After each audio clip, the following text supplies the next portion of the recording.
He slid the document across the table with the kind of arrogance men like him are born dripping with. The courtroom was silent, yet his voice still managed to dominate the air. "Sign it. Now." His smile was razor-sharp, bright, and unnervingly artificial. Beside him, my wife crossed her legs slowly, deliberately, the corner of her mouth twitching upward, like they had practiced this performance together in front of a mirror. "The judge is a friend of mine," he added with a smug laugh. "You're leaving here with nothing. Soldier. Soldier. That word. Once whispered in my ear like a vow. Now spit out like a blade." I lowered my eyes to the divorce settlement he'd slid toward me like a death sentence.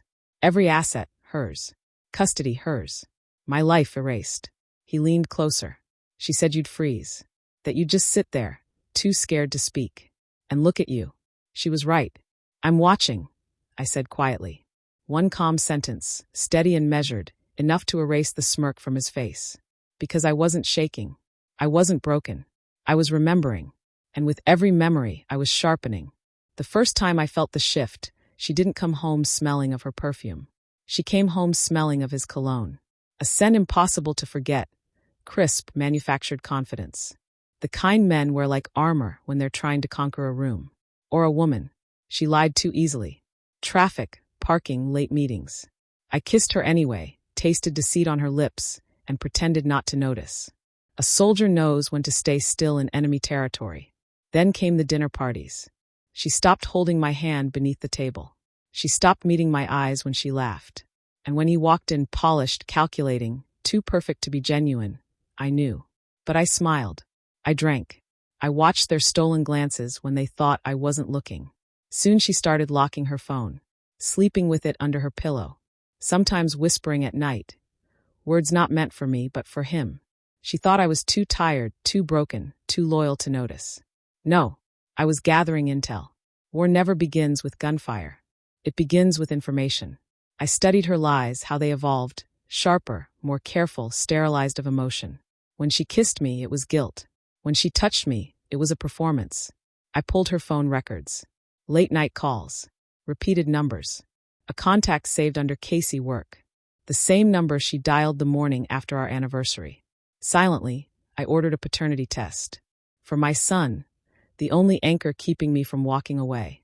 The sealed envelope arrived. I stared at it for an hour before opening. 0%. A number colder than steel. I didn't shout. I didn't cry. I wrote it down, slid it into a black envelope, taped it shut, and waited. She began asking questions. "Are you okay? You've been quiet." Quiet isn't weakness. Quiet is planning. I hired a friend, ex-intelligence, private security, to follow them. Silent. Precise. He handed me a USB. Hotel lobbies. Parking lot kisses. And one cruel clip. Him to her laughing. He's too stupid to ever figure it out. They toasted to it. To me. I slid the envelope across our kitchen table. She eyed it like it might explode.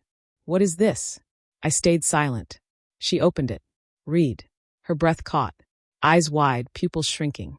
She stood. "This doesn't mean anything. You're overreacting." I placed the USB by her wine glass. "Play it." She didn't. She didn't have to. Something inside her cracked then, visibly, audibly. The mask dropped. She wasn't the perfect wife anymore. She was exposed. And I still said nothing. Not yet. Now this courtroom. His smug voice wrapping around me like a rope. I hadn't brought a lawyer. Didn't need one. "I'm watching," I repeated, softer this time. He leaned back, smirking. "You're not going to sign."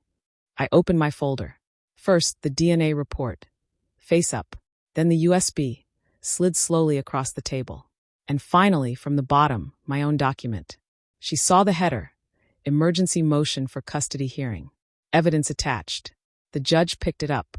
His brow furrowed. Silence spilled into the room like blood under a locked door. My wife's eyes darted. His grin dissolved.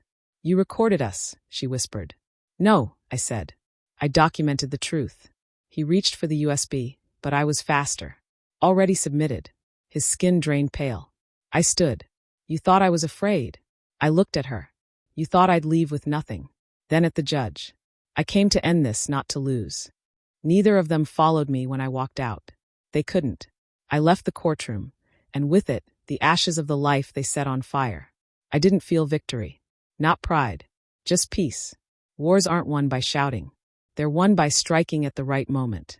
Outside, I lit a cigarette I no longer smoked. And I smiled, because they finally saw who I really was. And it terrified them,